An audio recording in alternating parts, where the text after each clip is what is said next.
ఈరోజు కథ ఒక రాజు ఏడుగురు కొడుకుల కథ చెప్పుకుందామా. అనగనగా ఒక ఊరికి ఒక రాజుగారు ఉండేవారు. ఆయనకి ఏడుగురు కొడుకులు ఉండేవారు. ఒక్కరోజు ఆ ఏడుగురు కొడుకులు చేపలు పట్టడానికి వెళ్ళారు. 7 చేపలు తెచ్చారు. ఆ తెచ్చిన చేపలన్నీ ఎండబెట్టారు. సాయంత్రానికి 6 చేపలు ఎండాయి, కానీ 7వ చేప ఎండలేదు.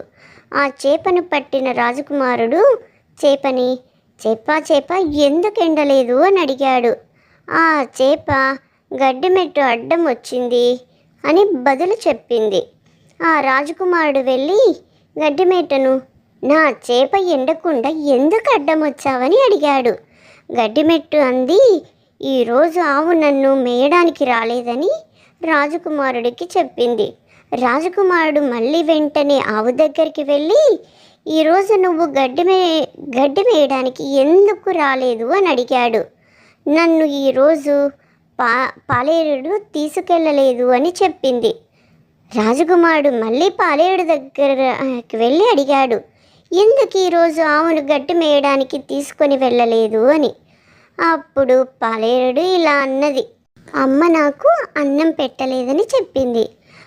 మళ్ళీ రాజకుమారుడు వెళ్ళి అమ్మని అడిగాడు. అమ్మని అడిగితే అమ్మ అంది, అక్కడ పాప ఏడుస్తోంది అని. రాజకుమారుడు పాపని, పాప ఎందుకు ఏడుస్తున్నావని అడిగాడు. అప్పుడు పాప ఏం చెప్పిందంటే, నన్ను చీమ కుట్టింది అని గుక్క పెడుతూ చెప్పింది.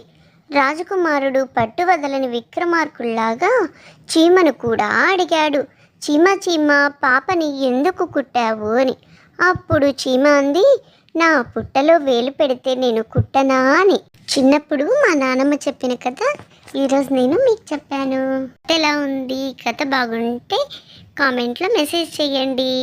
మరిన్ని కథల కోసం మన ఛానల్ని లైక్, షేర్ అండ్ సబ్స్క్రైబ్ చేసుకోండి. Bye friends.